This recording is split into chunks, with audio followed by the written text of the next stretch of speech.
आप सबको सादर नमस्कार।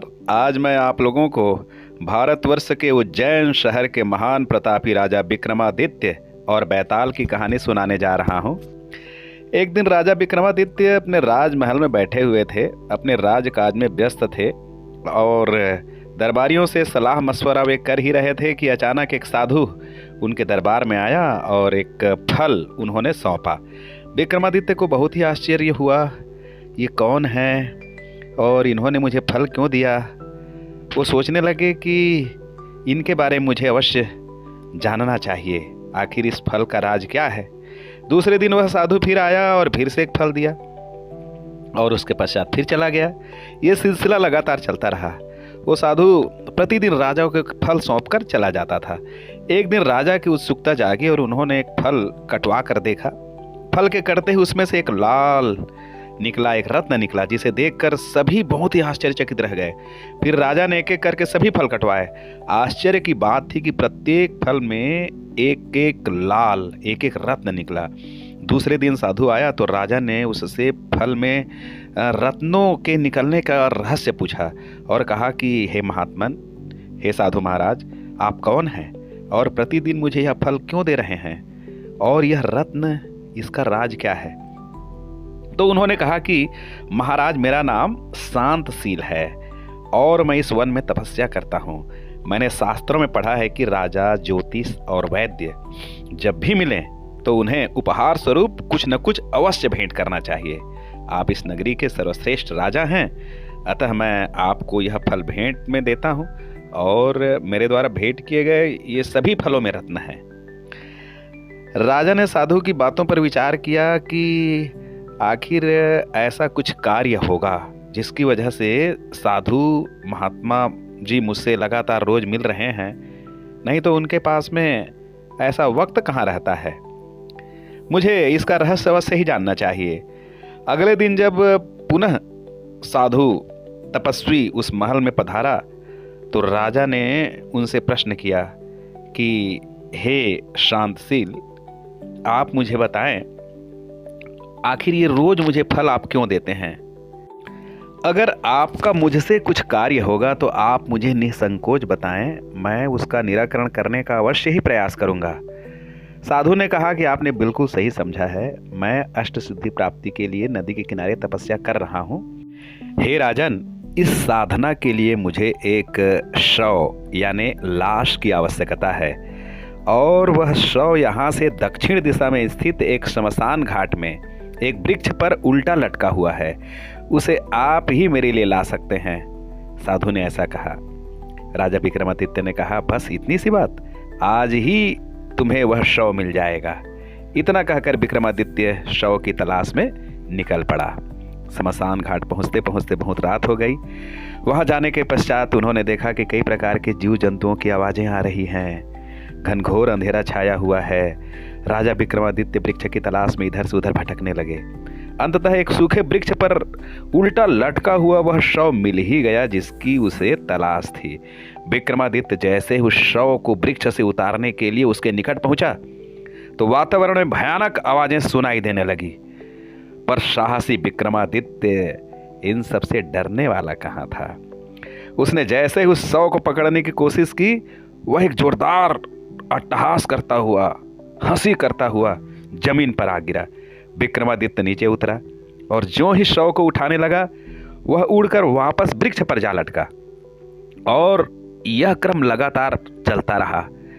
वृक्ष पर जैसे ही विक्रमादित्य चढ़ता था, वह लाश नीचे आ जाता था और जैसे ही नीचे आते थे तो वह लाश फिर से ऊपर चला जाता था। विक्रमादित्य को समझते देर नहीं लगी कि यह शव आसानी से काबू में नहीं आने वाला है। तो इस बार विक्रमादित्य ने बहुत ही समझदारी से काम लिया और जैसे ही शव नीचे गिरा, उसके ऊपर छलांग लगा दी और शव को अपने कब्जे में आखिर उन्होंने कर ही लिया और कंधे पर लाद कर वो वापस चलने लगा। तो वह शव पूछने लगा, हे विक्रमादित्य, तुम मुझे कहाँ ले जा रहे हो। विक्रमादित्य ने कहा कि तुम कौन हो। शव ने कहा कि मैं बैताल हूं, यह वृक्ष ही मेरा घर है अब बताओ कि तुम मुझे कहाँ ले जा रहे हो? राजा विक्रमादित्य ने कहा, एक साधु को अपनी साधना पूर्ति के लिए तुम्हारी आवश्यकता है, इसीलिए मैं तुम्हें कंधे पर लादे जा रहा हूँ। कुछ दूर चलने के बाद सन्नाटे को तोड़ते हुए बैताल ने कहा कि विक्रम, घनी अंधेरी रात है और रास्ता भी बहुत लंबा है, अतः मैं तुम्हें कहानी सुनाता हूँ। इससे समय भी व्यतीत हो जाएगा और जो राह की थकान है वो भी महसूस नहीं होगी। पर ध्यान रखना, तुम्हें सिर्फ कथा सुननी है, कुछ बोलना नहीं है।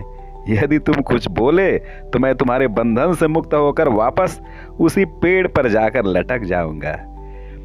लेकिन एक बात और ध्यान में रखना कि सही उत्तर जानते हुए भी तुमने जवाब न दिया ना, तो तुम्हारे सिर के टुकड़े टुकड़े हो जाएंगे। विक्रमादित्य उनकी बातों को मान गया और बैताल फिर कहानी सुनाने लगा। कहानी का शीर्षक था पति बनने का सच्चा अधिकारी। बैताल ने कथा सुनानी आरंभ कर दी। सुनाने लगा कि नर्मदा नदी के किनारे धर्मपुरी में एक राजा रहता था जिसका नाम था गुणाधीश, और इसी नगरी में एक ब्राह्मण भी रहता था जिनका नाम था केशव। वह अपनी पत्नी, पुत्र और पुत्री के साथ रहता था। उनकी पुत्री शादी के योग्य हो चुकी थी और पूरे घर में उनके विवाह की ही चर्चा हुआ करती थी। एक बार ब्राह्मण पूजा पाठ कराने के लिए दूसरे नगर में गया हुआ था और उसका जो बेटा था वो भी विद्या ग्रहण करने के लिए गुरुकुल चला गया था, आश्रम चला गया था। तभी ब्राह्मण के घर में एक सुंदर युवक आया जिसका नाम था विक्रम। बहुत ही रूपवान था। तो ब्राह्मण की जो पत्नी थी उस युवक को अपनी पुत्री के लिए पसंद कर ली। विक्रम को भी आपत्ति न थी। उसी समय सभी बातें तय हो गई और विवाह की तिथि भी निश्चित कर दी गई। और इधर वो ब्राह्मण का बेटा जिस आश्रम में विद्या अध्ययन करने के लिए गया था, वहाँ उन्होंने एक ब्राह्मण युवक से मित्रता की और वो उनका सहपाठी था जिनका नाम वामन था। बड़ा ज्ञानवान था, सुंदर भी था। तो ब्राह्मण के पुत्र को वह युवक अपनी बहन के लिए बड़ा योग्य लगा। तो उसने उस ब्राह्मण युवक से अपनी बहन के साथ विवाह करने की बात पक्की कर ली। उसने भी सब कुछ तय कर लिया, विवाह की तिथि भी निश्चित कर दी गई। और इधर क्या हुआ, ब्राह्मण जिस नगर में पूजा पाठ करने के लिए गया था उसे भी वहाँ मधुसूदन नामक एक सुंदर युवक अपनी पुत्री के लिए पसंद आ गया। उसने भी अपनी पुत्री का विवाह उससे तय कर दिया। विवाह आदि की तिथि भी निश्चित कर दी गई। फिर ब्राह्मण और उसका पुत्र दोनों ही इस मंगल सूचना को सुनाने के लिए तुरंत घर पहुंचे, किंतु वे कुछ कह पाते इससे पहले ही ब्राह्मण की पत्नी ने कहा, अच्छा हुआ आप लोग आ गए, मैंने मधुमालती का रिश्ता तय कर दिया है। ब्राह्मण चौंक गया, उसका बेटा भी चौंक गया, बोला कि क्या? तो ब्राह्मण की पत्नी ने कहा, जी हाँ, अपनी बेटी के लिए मैंने जो लड़का पसंद किया है ना, वो लाखों में एक है, सीधा है, सरल है, भोला है, गुणी है। ब्राह्मण की पत्नी अपनी ही धुन में कहे जा रही थी। ब्राह्मण बोला, हरि भगवान, यह सब तो ठीक है, कठिनाई की बात तो ये है कि मैं भी उसका विवाह मधुसूदन नामक एक युवक के साथ तय करके आया हूँ। ब्राह्मण के पुत्र ने कहा कि पिताजी, मैंने भी अपनी बहन का विवाह अपने एक सहपाठी वामन के साथ तय कर दिया है और उसे वचन दे दिया है। अब क्या करें बताएं? तीनों के तीनों बहुत ही स्तब्ध रह गए। तब काफ़ी सोचने समझने के बाद ब्राह्मण ने कहा, अच्छा, जिसकी भी विवाह तिथि सबसे पहले पड़ेगी उसी युवक से इस मधुमालती का विवाह हम लोग कर देंगे। किंतु संयोग से तीनों ने एक ही तिथि निश्चित कर रखी थी। तब तय किया गया कि मधुमालती का स्वयंवर होगा। तीनों युवकों के आने पर मधुमालती जिसे पसंद करेगी उसे ही वरमाला वो पहना देगी। और विवाह की तिथि भी आ पहुंची। तीनों युवक बारात देकर ब्राह्मण के घर पहुंच गए।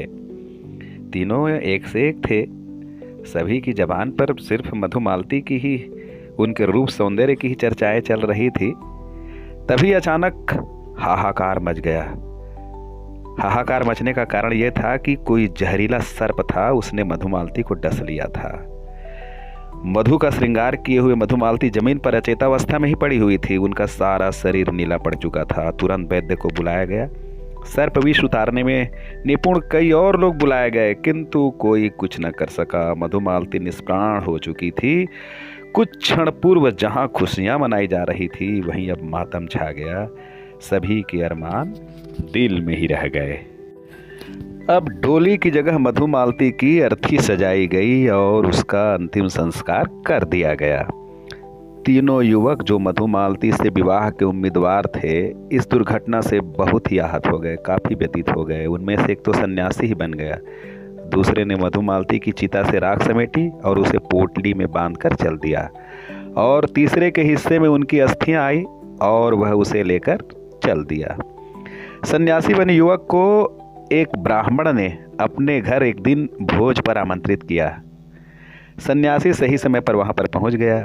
वहां बैठे बैठे उसने देखा कि ब्राह्मण की पत्नी चूल्हे के पास बैठी भोजन बना रही है। उसका पुत्र है छोटा सा, जो बार बार उसे परेशान कर रहा है।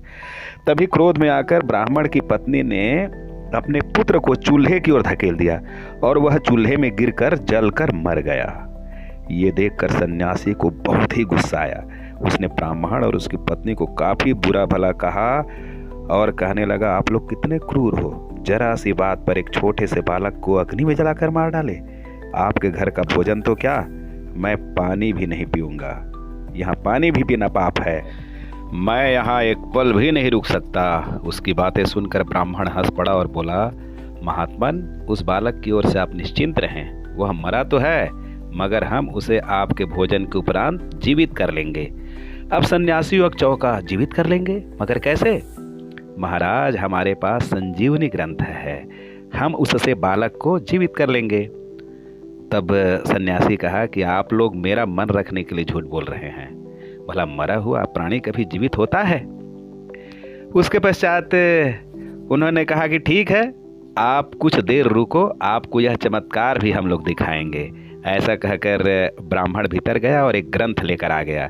उसने बालक की राख और अस्थियां एकत्रित कर ली और ग्रंथ से मंत्रोच्चार करने लगा, ग्रंथ के मंत्र को पढ़ने लगा। तो कुछ देर बाद वह बालक जीवित हो उठा। यह देखकर सन्यासी को सहसा अपनी आंखों पर विश्वास नहीं हुआ, किंतु विश्वास करने वाली भी कोई बात नहीं थी। प्रत्यक्ष को प्रमाण की आवश्यकता नहीं होती।